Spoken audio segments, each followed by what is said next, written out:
قال اللہ تعالی یسقون من رحیق المختوم القرآن الرحیق المختوم رابطہ عالم اسلامی مکہ مکرمہ کے زیر اہتمام منعقدہ سیرت نگاری کے عالمی مقابلہ میں اول آنے والی عربی کتاب کا اردو ترجمہ و تصنیف مولانا صفی الرحمن مبارک پوری۔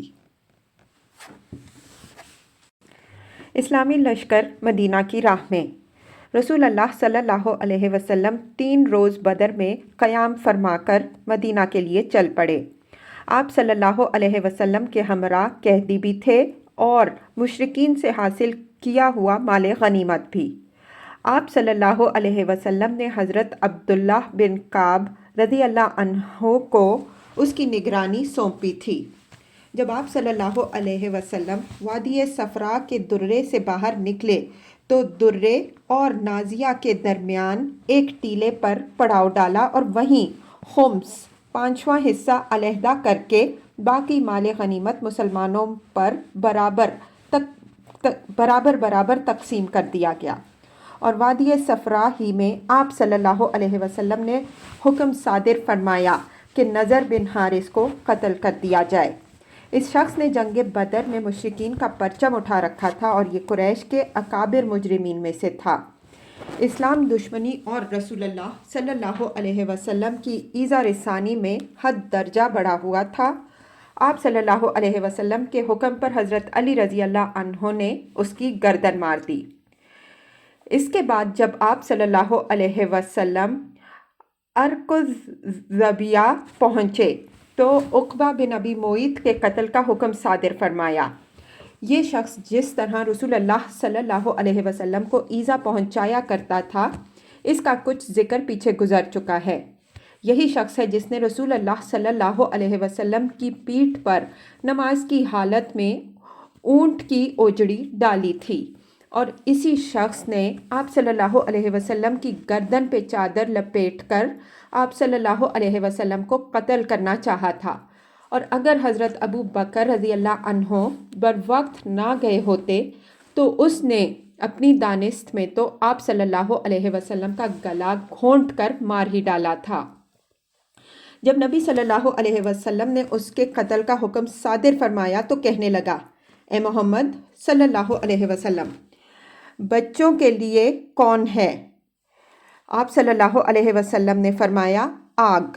اس کے بعد حضرت عاصم بن ثابت انصاری رضی اللہ عنہ نے، اور کہا جاتا ہے کہ حضرت علی رضی اللہ عنہ نے اس کی گردن مار دی۔ جنگی نقطۂ نظر سے ان دونوں طاغوتوں کا قتل کیا جانا ضروری تھا، کیونکہ یہ صرف جنگی قیدی نہ تھے بلکہ جدید اصطلاح کی روح سے جنگی مجرم بھی تھے۔ تہنیت کے وفود۔ اس کے بعد جب آپ صلی اللہ علیہ وسلم مقام روحا پہنچے تو ان مسلمان سربراہوں سے ملاقات ہوئی جو دونوں قاصدوں سے فتح کی بشارت سن کر آپ صلی اللہ علیہ وسلم کے استقبال کرنے اور آپ صلی اللہ علیہ وسلم کو فتح کی مبارکباد پیش کرنے کے لیے مدینہ سے نکل پڑے تھے۔ جب انہوں نے مبارکباد پیش کی تو حضرت سلمہ بن سلامہ رضی اللہ عنہ نے کہا، آپ لوگ ہمیں کاہے کی مبارکباد دے رہے ہیں؟ ہمارا ٹکراؤ تو خدا کی قسم گنجے سر کے بوڑھوں سے ہوا تھا جو اونٹ جیسے تھے۔ اس پر رسول اللہ صلی اللہ علیہ وسلم نے مسکرا کر فرمایا، بھتیجے، یہی لوگ سربراہ آوردگان قوم تھے۔ اس کے بعد حضرت اسید بن خدیر رضی اللہ عنہ عرض پرداز ہوئے، یا رسول اللہ صلی اللہ علیہ وسلم، اللہ کی حمد ہے کہ اس نے آپ صلی اللہ علیہ وسلم کو کامیابی سے ہمکنار کیا اور آپ صلی اللہ علیہ وسلم کی آنکھوں کو ٹھنڈک بخشی۔ بخدا میں یہ سمجھتے ہوئے بدر سے پیچھے نہ رہا تھا کہ آپ صلی اللہ علیہ وسلم کا ٹکراؤ دشمن سے ہوگا۔ میں تو سمجھ رہا تھا کہ بس قافلے کا معاملہ ہے، اور اگر میں یہ سمجھتا کہ دشمن سے سابقہ پڑے گا تو میں پیچھے نہ رہتا۔ رسول اللہ صلی اللہ علیہ وسلم نے فرمایا، سچ کہتے ہو۔ اس کے بعد آپ صلی اللہ علیہ وسلم مدینہ منورہ میں اس طرح مظفر و منصور داخل ہوئے کہ شہر اور گرد و پیش کے سارے دشمنوں پر آپ صلی اللہ علیہ وسلم کی دھاک بیٹھ چکی تھی۔ اس فتح کے اثر سے مدینہ کے بہت سے لوگ حلقہ بگوش اسلام ہوئے اور اسی موقع پر عبداللہ بن ابی اور اس کے ساتھیوں نے بھی دکھاوے کے لیے اسلام قبول کیا۔ آپ صلی اللہ علیہ وسلم کی مدینہ تشریف آوری کے ایک دن بعد قیدیوں کی آمد ہوئی۔ آپ صلی اللہ علیہ وسلم نے انہیں صحابہ کرام رضی اللہ عنہم اجمعین پر تقسیم فرمایا اور ان کے ساتھ حسن سلوک کی وصیت فرمائی۔ اس وصیت کا نتیجہ یہ تھا کہ صحابہ کرام رضی اللہ عنہم اجمعین خود کھجور کھاتے تھے لیکن قیدیوں کو روٹی پیش کرتے تھے۔ واضح رہے کہ مدینہ میں کھجور بے حیثیت چیز تھی اور روٹی خاصی گراں قیمت۔ قیدیوں کا قضیہ۔ جب رسول اللہ صلی اللہ علیہ وسلم مدینہ پہنچ گئے تو آپ صلی اللہ علیہ وسلم نے صحابہ کرام رضی اللہ عنہم اجمعین سے قیدیوں کے بارے میں مشورہ کیا۔ حضرت ابو بکر رضی اللہ عنہ نے کہا، یا رسول اللہ صلی اللہ علیہ وسلم، یہ لوگ چچیرے بھائی اور کنبے قبیلے کے لوگ ہیں۔ میری رائے ہے کہ آپ صلی اللہ علیہ وسلم ان سے فدیہ لے لیں۔ اس طرح جو کچھ ہم لیں گے وہ کفار کے خلاف ہماری قوت کا ذریعہ ہوگا، اور یہ بھی متوقع ہے کہ اللہ انہیں ہدایت دے دے اور ہمارے بازو بن جائیں۔ رسول اللہ صلی اللہ علیہ وسلم نے فرمایا، ابن خطاب تمہاری کیا رائے ہے؟ انہوں نے کہا، واللہ میری وہ رائے نہیں ہے جو ابو بکر رضی اللہ عنہ کی ہے۔ میری رائے یہ ہے کہ آپ فلاں صلی اللہ علیہ وسلم فلاں کو جو حضرت عمر رضی اللہ عنہ کا قریبی رشتہ دار تھا میرے حوالے کریں اور میں اس کی گردن مار دوں۔ عقیل بن ابی طالب کو علی رضی اللہ عنہ کے حوالے کریں اور وہ اس کی گردن ماریں، اور فلاں کو حمزہ رضی اللہ عنہ کا بھائی ہے حمزہ رضی اللہ عنہ کے حوالے کریں اور وہ اس کی گردن مار دیں، یہاں تک کہ اللہ کو معلوم ہو جائے کہ ہمارے دلوں میں مشرکین کے لیے نرم گوشہ نہیں ہے، اور یہ حضرات مشرکین کے صنادید دائمہ اور قائدین ہیں۔ حضرت عمر رضی اللہ عنہ کا بیان ہے کہ رسول اللہ صلی اللہ علیہ وسلم نے ابو بکر رضی اللہ عنہ کی بات پسند فرمائی اور میری بات پسند نہیں فرمائی، چنانچہ قیدیوں سے فدیہ لینا طے کر لیا۔ اس کے بعد جب اگلا دن آیا تو میں صبح رسول اللہ صلی اللہ علیہ وسلم اور ابو بکر رضی اللہ عنہ کی خدمت میں حاضر ہوا۔ وہ دونوں رو رہے تھے۔ میں نے کہا، اے اللہ کے رسول صلی اللہ علیہ وسلم، مجھے بتائیں آپ صلی اللہ علیہ وسلم اور آپ کے ساتھی کیوں رو رہے ہیں؟ اگر مجھے بھی رونے کی وجہ ملی تو روں گا، اور اگر نہ مل سکی تو آپ حضرات کے رونے کی وجہ سے روں گا۔ رسول اللہ صلی اللہ علیہ وسلم نے فرمایا، فدیہ قبول کرنے کی وجہ سے تمہارے اصحاب پر جو چیز پیش کی گئی ہے اسی کی وجہ سے رو رہا ہوں۔ اور آپ صلی اللہ علیہ وسلم نے ایک قریبی درخت کی طرف اشارہ کرتے ہوئے فرمایا، مجھ پر ان کا عذاب اس درخت سے بھی زیادہ قریب پیش کیا گیا، اور اللہ نے یہ آیت نازل فرمائی، ما کان لنبی ان یکون لہ اسری حتی یثخن فی الارض تریدون ارض الدنیا واللہ یرید الآخرہ واللہ عزیز حکیم لولا کتاب من اللہ سبق لمسکم فیما اخذتم عذاب عظیم۔ کسی نبی کے لیے درست نہیں ہے کہ اس کے پاس قیدی ہوں یہاں تک کہ وہ زمین میں اچھی طرح خوریزی کرے۔ تم لوگ دنیا کا سامان چاہتے ہو اور اللہ آخرت چاہتا ہے، اور اللہ غالب اور حکمت والا ہے۔ اگر اللہ کی طرف سے نوشتہ سبقت نہ کر چکا ہوتا تو تم لوگوں نے جو کچھ لیا ہے اس پر تم کو سخت عذاب پکڑ لیتا، اور اللہ کی طرف سے جو نوشتہ سبقت کر چکا تھا وہ یہ تھا، فَإِمَّا مَنَّا بَعْدُمْ وَإِمَّا فِدَاءً، یعنی مشرکین کو جنگ میں قید کرنے کے بعد یا تو احسان کرو یا فدیہ لے لو۔ چونکہ اس نوشتے میں قیدیوں سے فدیہ لینے کی اجازت دی گئی تھی، اس لیے صحابہ کرام رضی اللہ عنہم اجمعین کو قبول فدیہ پر سزا نہیں دی گئی، بلکہ صرف سرزنش کی گئی، اور یہ بھی اس لیے کہ انہوں نے کفار کو اچھی طرح کچلنے سے پہلے قیدی بنا لیا تھا، اور اس لیے بھی کہ انہوں نے ایسے مجرمین جنگ سے فدیہ لینا قبول کر لیا جو صرف جنگی قیدی نہ تھے بلکہ جنگ کے ایسے اکابر مجرمین تھے جنہیں جدید قانون بھی مقدمہ چلائے بغیر نہیں چھوڑتا، اور جن کے متعلق مقدمہ کا فیصلہ عموماً سزائے موت یا عمر قید کی صورت میں نمودار ہوتا ہے۔ بہرحال چونکہ حضرت ابو بکر صدیق رضی اللہ عنہ کی رائے کے مطابق معاملہ طے ہو چکا تھا، اس لیے مشرکین سے فدیہ لیا گیا۔ فدیہ کی مقدار 4000 اور 3000 درہم سے لے کر 1000 درہم تک تھی۔ اہل مکہ لکھنا پڑھنا بھی جانتے تھے، جبکہ اہل مدینہ لکھنے پڑھنے سے واقف نہ تھے، اس لیے یہ بھی طے کیا گیا کہ جس کے پاس فدیہ نہ ہو وہ مدینہ کے 10 بچوں کو لکھنا پڑھنا سکھا دے۔ جب یہ بچے اچھی طرح سیکھ جائیں تو یہی اس کا فدیہ ہوگا۔ رسول اللہ صلی اللہ علیہ وسلم نے کئی قیدیوں پر احسان بھی فرمایا اور انہیں فدیہ لیے بغیر رہا کر دیا۔ اس فہرست میں مطلب بن حنطب، سیفی بن ابی رفاعہ اور ابو عزہ جمحی کے نام آتے ہیں۔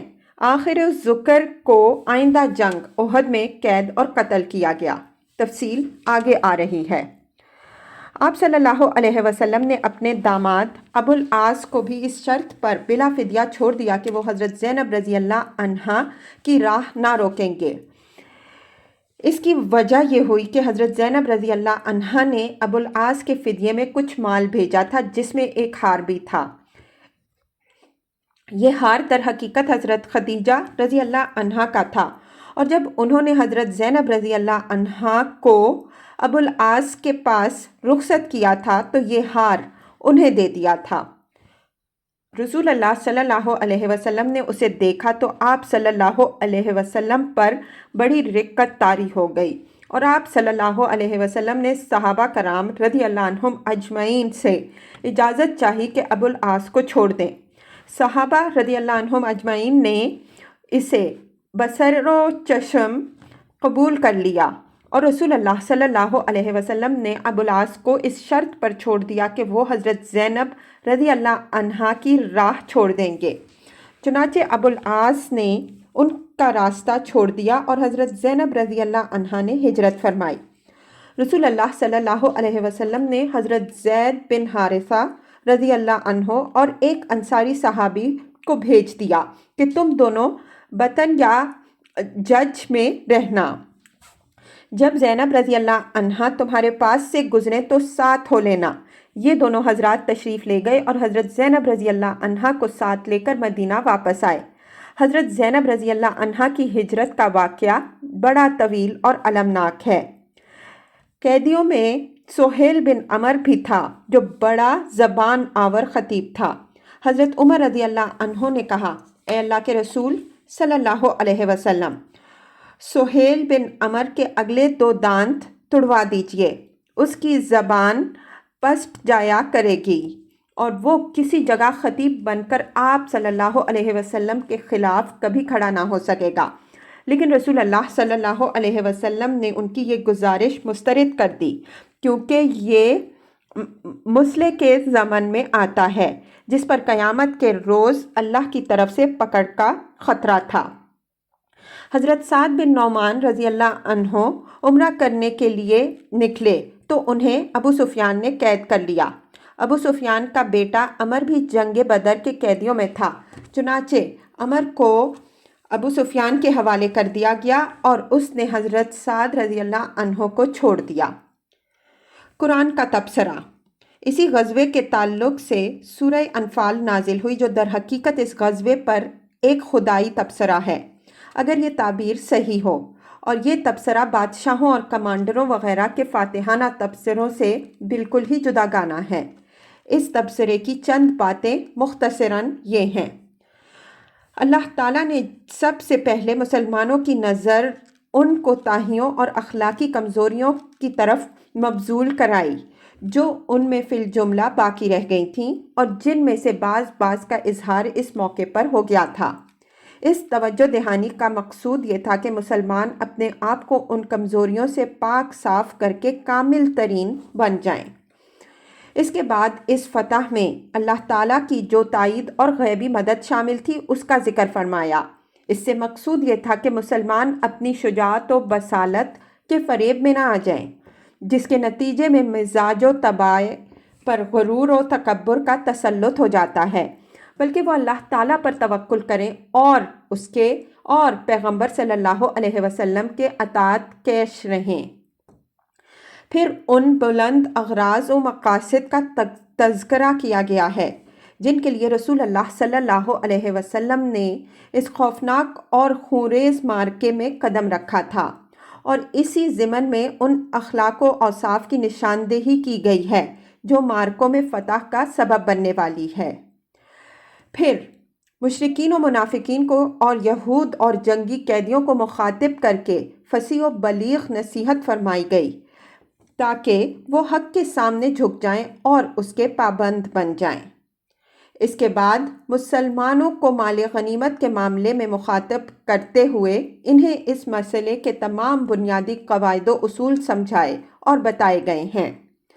پھر اس مرحلے پر اسلامی دعوت کو جنگ و صلح کے جن قوانین کی ضرورت تھی ان کی توضیح اور مشروعیت ہے تاکہ مسلمانوں کی جنگ اور اہل جاہلیت کی جنگ میں امتیاز قائم ہو جائے اور اخلاق و کردار کے میدان میں مسلمانوں کو برتری حاصل رہے، اور دنیا اچھی طرح جان لے کہ اسلام محض ایک نظریہ نہیں بلکہ وہ جن اصولوں اور ضابطوں کا داعی ہے ان کے مطابق اپنے ماننے والوں کی عملی تربیت کرتا ہے۔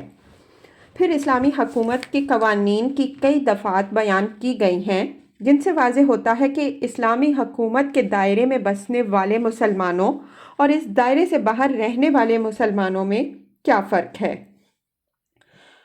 متفرق واقعات۔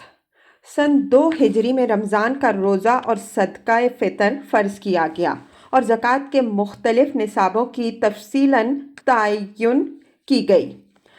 صدقہ فطر کی فرضیت اور زکوٰۃ کے نصاب کی تعین سے اس بوجھ اور مشقت میں بڑی کمی آ گئی جس سے فقراء مہاجرین کی ایک بڑی تعداد دوچار تھی، کیونکہ وہ طلب رزق کے لیے زمین میں دوڑ دھوپ کے امکانات سے محروم تھے۔ پھر نہایت نفیس موقع اور خوشگوار اتفاق یہ تھا کہ مسلمانوں نے اپنی زندگی میں پہلی عید جو منائی وہ شوال سن 2 ہجری کی عید تھی جو جنگ بدر کی فتح مبین کے بعد پیش آئی۔ کتنی خوشگوار تھی یہ عید سعید جس کی سعادت اللہ تعالیٰ نے مسلمانوں کے سر پر فتح و عزت کا تاج رکھنے کے بعد عطا فرمائی، اور کتنا ایمان افروز تھا اس نماز عید کا منظر جسے مسلمانوں نے اپنے گھروں سے نکل کر تکبیر و توحید اور تحمید و تسبیح کی آوازیں بلند کرتے ہوئے میدان میں جا کر ادا کیا تھا۔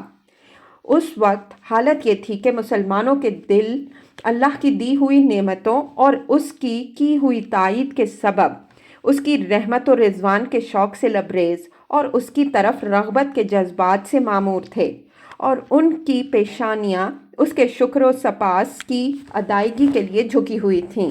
اللہ تعالیٰ نے اس نعمت کا ذکر اس آیت میں فرمایا ہے۔ وَاذْكُرُوا إِذْ أَنْتُمْ قَلِيلٌ مُسْتَضْعَفُونَ فِي الْأَرْضِ تَخَافُونَ أَنْ يَتَخَطَّفَكُمُ النَّاسُ فَآوَاكُمْ وَأَيَّدَكُمْ بِنَصْرِهِ وَرَزَقَكُمْ مِنَ الطَّيِّبَاتِ لَعَلَّكُمْ تَشْكُرُونَ۔ اور یاد کرو جب تم تھوڑے تھے، زمین میں کمزور بنا کر رکھے گئے تھے، ڈرتے تھے کہ لوگ تمہیں اچک لے جائیں گے، بس اس نے تمہیں ٹھکانہ رحمت فرمایا اور اپنی مدد کے ذریعے تمہاری تائید کی اور تمہیں پاکیزہ چیزوں سے روزی دی تاکہ تم لوگ اس کا شکر ادا کرو۔ نقشہ جنگ بدر۔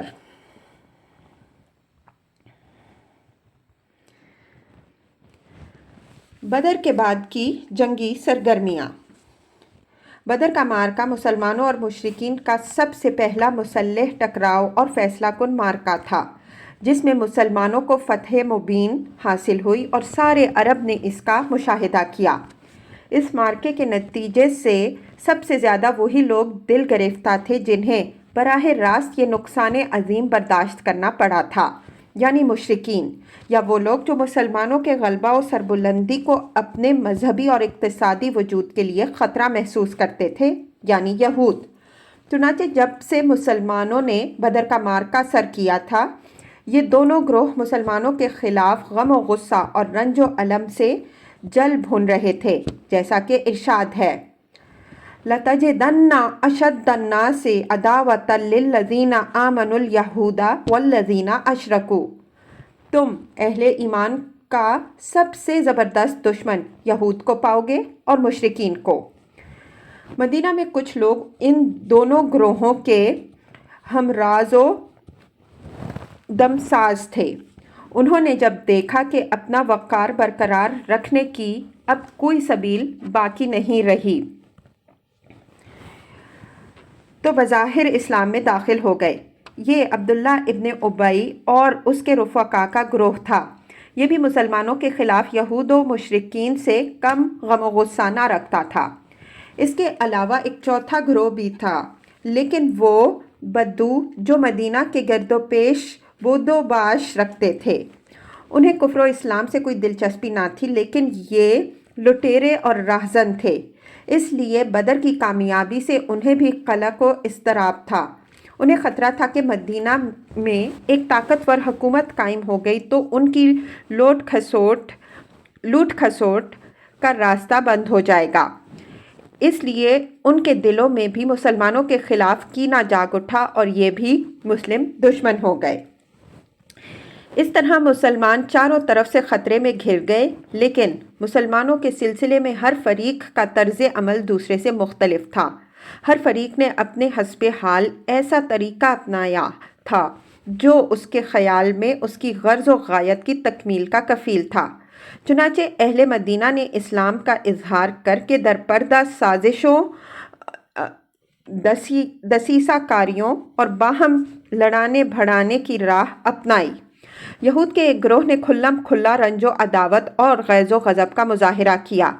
اہل مکہ نے کمر توڑ ضرب کی دھمکی دینی شروع کی اور بدلہ اور انتقام لینے کا کھلم کھلا اعلان کیا۔ ان کی جنگی تیاریاں بھی کھلے عام ہو رہی تھیں، گویا وہ زبان حال سے مسلمانوں کو یہ پیغام دے رہے تھے۔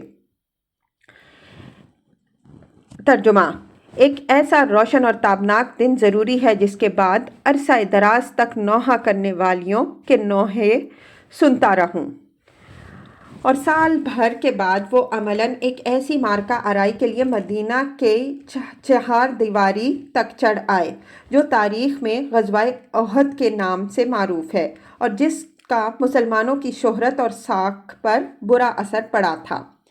ان خطرات سے نمٹنے کے لیے مسلمانوں نے بڑے اہم اقدامات کیے جن سے نبی صلی اللہ علیہ وسلم کی قائدانہ عبقریت کا پتہ چلتا ہے، اور یہ واضح ہوتا ہے کہ مدینہ کی قیادت گرد و پیش کے ان خطرات کے سلسلے میں کس قدر بیدار تھی اور ان سے نمٹنے کے لیے کتنے جامع منصوبے رکھتی تھی۔ اگلی سطور میں اسی کا ایک مختصر سا خاکہ پیش کیا جا رہا ہے۔ نمبر 1، غزوہ بنی سلیم بمقام قدرز۔ غزوہ بدر کے بعد سب سے پہلی خبر جو مدینہ کے شعبہ اطلاعات نے فراہم کی وہ یہ تھی کہ قبیلہ غطفان کی شاخ بنو سلیم کے لوگ مدینہ پر چڑھائی کے لیے فوج جمع کر رہے ہیں۔ اس کے جواب میں نبی صلی اللہ علیہ وسلم نے 200 سواروں کے ساتھ ان پر خود ان کے اپنے علاقے میں اچانک دھاوا بول دیا اور مقام قدر میں ان کی منازل تک پہنچے۔ بنو سلیم میں اس اچانک حملے سے بھگدڑ مچ گئی اور وہ افراتفری کے عالم میں وادی کے اندر 500 اونٹ چھوڑ کر بھاگ گئے، جس پر لشکر مدینہ نے قبضہ کر لیا اور رسول اللہ صلی اللہ علیہ وسلم نے اس کا خمس نکال کر بقیہ مال غنیمت مجاہدین میں تقسیم کر دیا۔ ہر شخص کے حصے میں 2 اونٹ آئے۔ اس غزوے میں یسار نامی ایک غلام ہاتھ آیا جسے آپ صلی اللہ علیہ وسلم نے آزاد کر دیا۔ اس کے بعد آپ صلی اللہ علیہ وسلم دیار بنی سلیم میں 3 روز قیام فرما کر مدینہ پلٹ آئے۔ یہ غزوہ شوال سن 2 ہجری میں بدر سے واپسی کے صرف 7 دن بعد پیش آیا۔ اس غزوے کے دوران صباح بن عرفہ رضی اللہ عنہ کو، اور کہا جاتا ہے کہ ابن ام مکتوم رضی اللہ عنہ کو مدینے کا انتظام سونپا گیا تھا۔ نمبر 2، نبی صلی اللہ علیہ وسلم کے قتل کی سازش۔ جنگ بدر میں شکست کھا کر مشرکین غصے سے بے قابو تھے اور پورا مکہ نبی صلی اللہ علیہ وسلم کے خلاف ہانڈی کی طرح کھول رہا تھا۔ بالآخر مکہ کے 2 بہادر جوانوں نے طے کیا کہ وہ اپنی دانست میں اس اختلاف و شقاق کی بنیاد اور اس ذلت و رسوائی کی جڑ نعوذ باللہ یعنی نبی صلی اللہ علیہ وسلم کا خاتمہ کریں گے۔ چنانچہ جنگ بدر کے کچھ ہی دنوں بعد کا واقعہ ہے کہ عمیر بن وہب جہمی، جو قریش کے شیطانوں میں سے تھا اور مکے میں نبی صلی اللہ علیہ وسلم اور صحابہ کرام رضی اللہ عنہم اجمعین کو اذیتیں پہنچاتا تھا، اور اب اس کا بیٹا وہب بن عمیر جنگ بدر میں گرفتار ہو کر مسلمانوں کی قید میں تھا۔ اس عمیر نے ایک دن صفوان بن امیہ کے ساتھ حتیم میں بیٹھ کر گفتگو کرتے ہوئے بدر کے کنویں میں پھینکے جانے والے مقتولوں کا ذکر کیا۔ اس پر صفوان نے کہا، خدا کی قسم ان کے بعد جینے میں کوئی لطف نہیں۔ جواب میں عمیر نے کہا، خدا کی قسم تم سچ کہتے ہو۔ دیکھو خدا کی قسم اگر میرے اوپر قرض نہ ہوتا جس کی ادائیگی کے لیے میرے پاس کچھ نہیں، اور اہل و عیال نہ ہوتے جن کے بارے میں اندیشہ ہے کہ میرے بعد ضائع ہو جائیں گے، تو میں سوار ہو کر محمد صلی اللہ علیہ وسلم کے پاس جاتا اور اسے قتل کر ڈالتا، کیونکہ میرے لیے وہاں جانے کی ایک وجہ موجود ہے، میرا بیٹا ان کے ہاں قید ہے۔ صفوان نے اس صورتحال کو غنیمت سمجھتے ہوئے کہا، اچھا چلو تمہارا قرض میرے ذمے ہے، میں اسے تمہاری جانب سے ادا کر دوں گا، اور تمہارے اہل و عیال میرے اہل و عیال ہیں، جب تک وہ موجود رہیں گے میں ان کی دیکھ بھال کرتا رہوں گا، ایسا نہیں ہو سکتا کہ میرے پاس کوئی چیز موجود ہو اور ان کو نہ ملے۔ عمیر نے کہا، اچھا تو اب میرے اور اپنے اس معاملے کو صیغہ راز میں رکھنا۔ صفوان نے کہا، ٹھیک ہے میں ایسا ہی کروں گا۔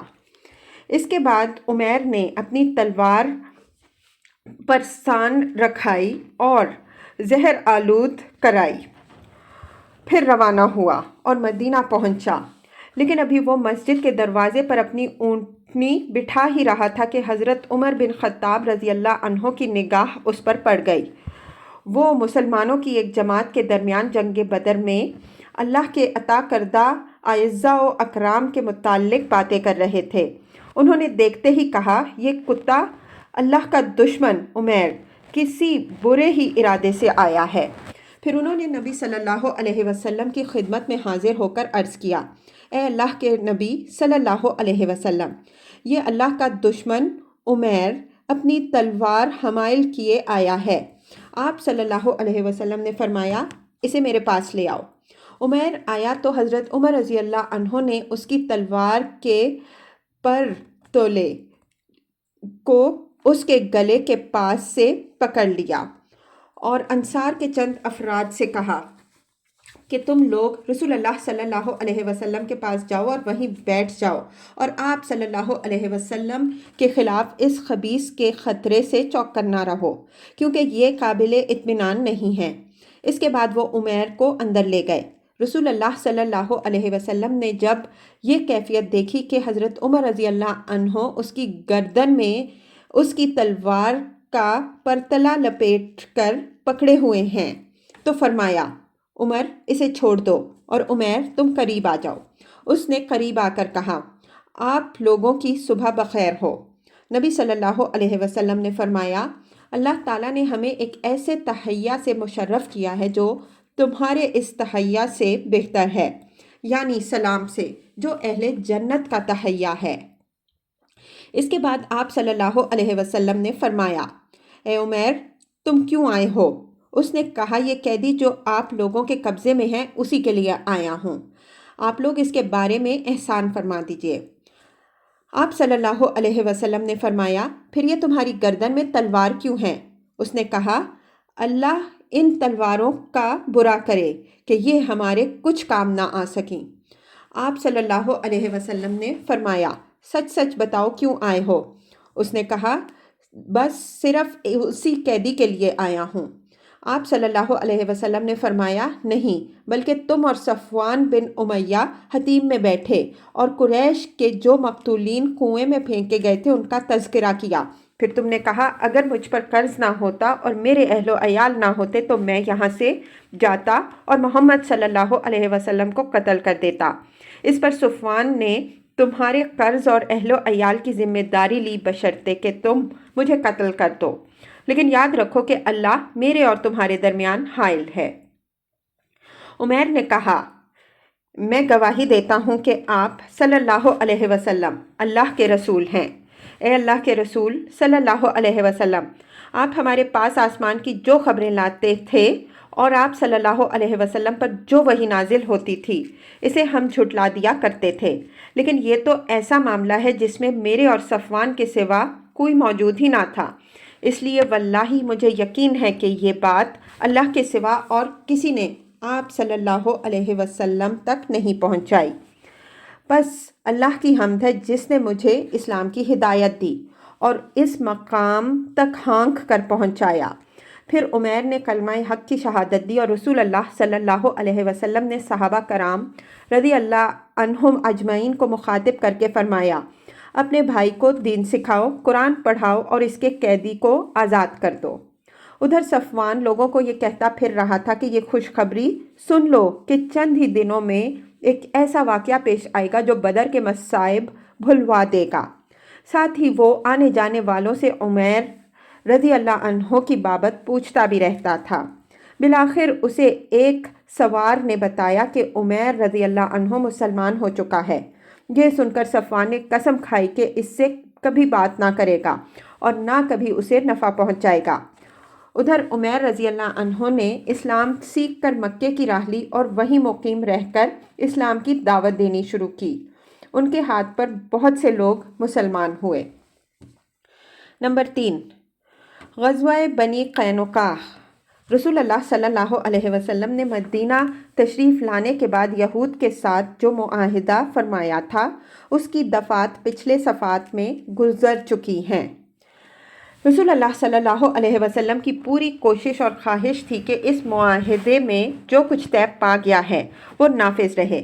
چنانچہ مسلمانوں کی طرف سے کوئی ایسا قدم نہیں اٹھایا گیا جو اس معاہدے کی عبارت کے کسی ایک حرف کے بھی خلاف ہو، لیکن یہود جن کی تاریخ غدر و خیانت اور عہد شکنی سے پر ہے، وہ بہت جلد اپنے قدیم مزاج کی طرف پلٹ گئے اور مسلمانوں کی صفوں کے اندر وسیسہ کاری، سازش، لڑانے بھڑانے اور ہنگامے اور اضطراب برپا کرنے کی کوششیں شروع کر دیں۔ لگے ہاتھوں ایک مثال بھی سنتے چلیے۔ یہود کی عیاری کا نمونہ۔ ابن اسحاق کا بیان ہے کہ ایک بوڑھا یہودی شاش بن قیس جو قبر میں پاؤں لٹکائے ہوئے تھا، بڑا زبردست کافر تھا اور مسلمانوں سے سخت عداوت و حسد رکھتا تھا۔ ایک بار صحابہ کرام رضی اللہ عنہم اجمعین کی ایک مجلس کے پاس سے گزرا جس میں اوس و خزرج دونوں ہی قبیلے کے لوگ بیٹھے تھے، باہم گفتگو کر رہے تھے۔ اسے یہ دیکھ کر کہ اب ان کے اندر جاہلیت کی باہمی عداوت کی جگہ اسلام کی الفت و اجتماعیت نے لے لی ہے اور ان کی دیرینہ شکر رنجی کا خاتمہ ہو گیا، سخت رنج ہوا۔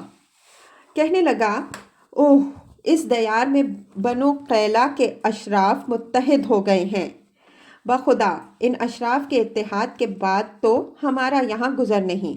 چنانچہ اس نے ایک نوجوان یہودی کو جو اس کے ساتھ تھا حکم دیا کہ ان کی مجالس میں جائے اور ان کے ساتھ بیٹھ کر پھر جنگ بعاث اور اس کے پہلے کے حالات کا ذکر کرے اور اس سلسلے میں دونوں جانب سے جو اشعار کہے گئے تھے کچھ ان میں سے سنائے۔ اس یہودی نے ایسا ہی کیا۔ اس کے نتیجے میں اوس و خزرج میں تو میں شروع ہو گئی۔ لوگ جھگڑنے لگے اور ایک دوسرے پر فخر جتانے لگے۔ حتیٰ کہ دونوں قبیلوں کے ایک ایک آدمی نے گھٹنوں کے بل بیٹھ کے رد و قدح شروع کر دی۔ پھر ایک نے اپنے مد مقابل سے کہا، اگر چاہو تو ہم اس جنگ کو پھر جوان کر کے پلٹا دیں۔ مقصد یہ تھا کہ ہم اس باہمی جنگ کے لیے پھر تیار ہیں جو اس سے پہلے لڑی جا چکی ہے۔ اس پر دونوں فریقوں کو تاؤ آ گیا اور بولے، چلو ہم تیار ہیں، ہررا میں مقابلہ ہوگا، ہتھیار ہتھیار۔ اور لوگ ہتھیار لے کر ہررا کی طرف نکل پڑے۔ قریب تھا کہ خونریز جنگ ہو جاتی، لیکن رسول اللہ صلی اللہ علیہ وسلم کو اس کی خبر ہو گئی۔ آپ صلی اللہ علیہ وسلم اپنے مہاجرین صحابہ رضی اللہ عنہم اجمعین کو ہمراہ لے کر جھٹ ان کے پاس پہنچے اور فرمایا، اے مسلمانوں کی جماعت، اللہ اللہ، کیا میرے رہتے ہوئے جاہلیت کی پکار، اور وہ بھی اس کے بعد کہ اللہ نے تمہیں اسلام کی ہدایت سے سرفراز فرمایا اور اس کے ذریعے تم سے جاہلیت کا معاملہ کاٹ کر اور تمہیں کفر سے نجات دے کر تمہارے دلوں کو آپس میں جوڑ دیا۔ آپ صلی اللہ علیہ وسلم کی نصیحت سن کر صحابہ رضی اللہ عنہم اجمعین کو احساس ہوا کہ ان کی حرکت شیطان کا ایک جھٹکا اور دشمن کی ایک چال تھی۔ چنانچہ وہ رونے لگے اور اوس و خزرج کے لوگ ایک دوسرے سے گلے ملے۔ پھر رسول اللہ صلی اللہ علیہ وسلم کے ساتھ اطاعت شعار و فرما بردار بن کر اس حالت میں واپس آئے کہ اللہ نے ان کے دشمن شاش بن قیس کی عیاری کی آگ بجھا دی۔ یہ ہے ایک نمونہ ان ہنگاموں اور اضطراب کا جنہیں یہود مسلمانوں کی صفوں میں بپا کرنے کی کوشش کرتے رہتے تھے، اور یہ ہے ایک مثال اس روڑے کی جسے یہ یہود اسلامی دعوت کی راہ میں اٹکاتے رہتے تھے۔ اس کام کے لیے انہوں نے مختلف منصوبے بنا رکھے تھے۔ وہ جھوٹے پروپیگنڈے کرتے تھے، صبح مسلمان ہو کر شام کو پھر کافر ہو جاتے تاکہ کمزور اور سادہ لوح قسم کے لوگوں کے دلوں میں شک و شبہ کے بیج بو سکیں۔ کسی کے ساتھ مالی تعلق ہوتا اور وہ مسلمان ہو جاتا تو اس پر معیشت کی راہیں تنگ کر دیتے۔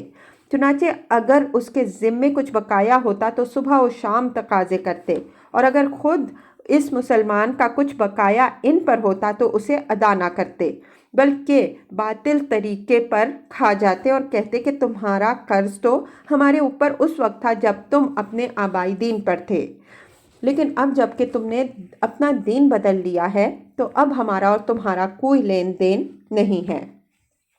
واضح رہے کہ یہود کی یہ ساری حرکتیں بدر سے پہلے ہی شروع کر دی تھیں اور اس معاہدے کے علی الرغم شروع کر دی تھیں جو انہوں نے رسول اللہ صلی اللہ علیہ وسلم سے کر رکھا تھا۔ ادھر رسول اللہ صلی اللہ علیہ وسلم اور صحابہ کرام رضی اللہ عنہم اجمعین کا حال یہ تھا کہ وہ ان یہود کی ہدایت یابی کی امید میں ان ساری باتوں پر صبر کرتے جا رہے تھے۔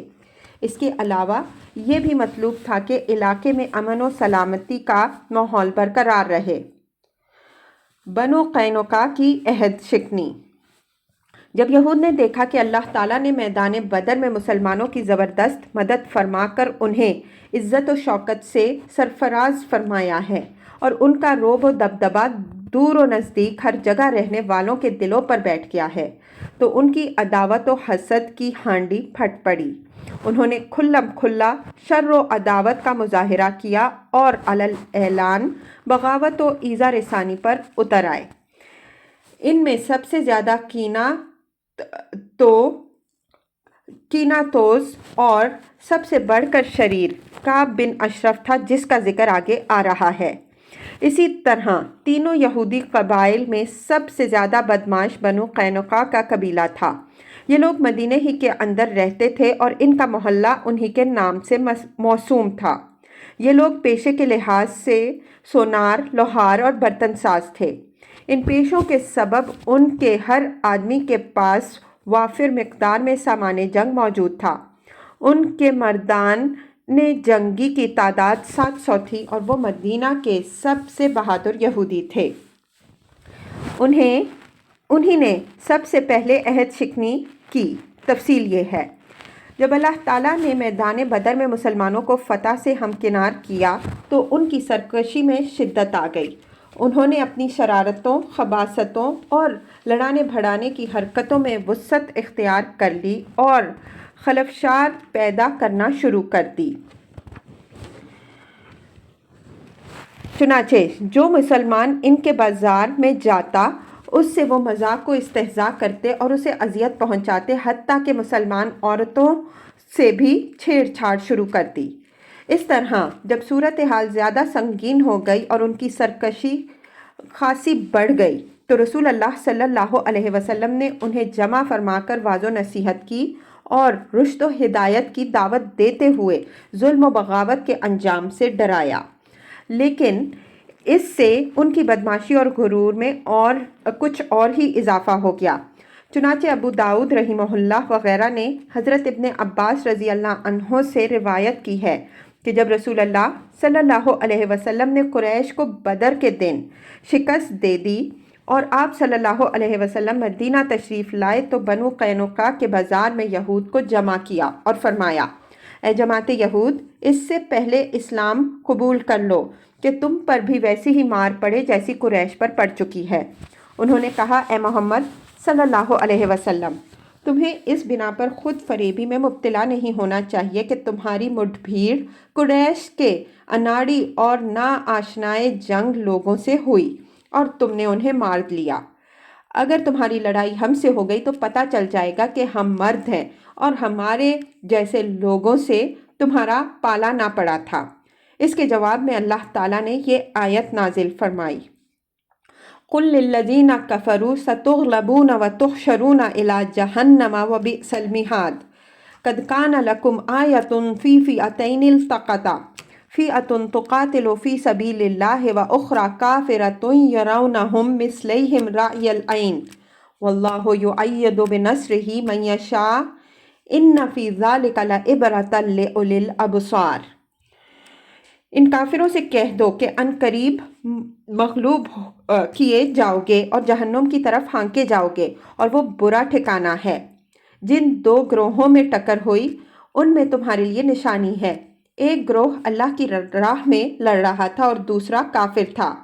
یہ ان کو آنکھوں دیکھنے میں اپنے سے دو گنا دیکھ رہے تھے، اور اللہ اپنی مدد کے ذریعے جس کی تائید چاہتا ہے کرتا ہے، اس کے اندر یقیناً نظر والوں کے لیے عبرت ہے۔ بہرحال بنو قینقاع نے جو جواب دیا تھا اس کا مطلب صاف صاف اعلان جنگ تھا، لیکن نبی صلی اللہ علیہ وسلم نے اپنا غصہ پی لیا اور صبر کیا۔ مسلمانوں نے بھی صبر کیا اور آنے والے حالات کا انتظار کرنے لگے۔ ادھر اس نصیحت کے بعد بنو قینقاع کی جرأت رندانہ اور بڑھ گئی۔ چنانچہ تھوڑے ہی دن گزرے تھے کہ انہوں نے مدینہ میں بلوا اور ہنگامہ برپا کر دیا، جس کے نتیجے میں اپنے ہی ہاتھوں اپنی قبر کھود دی اور اپنے اوپر زندگی کی راہ بند کر لی۔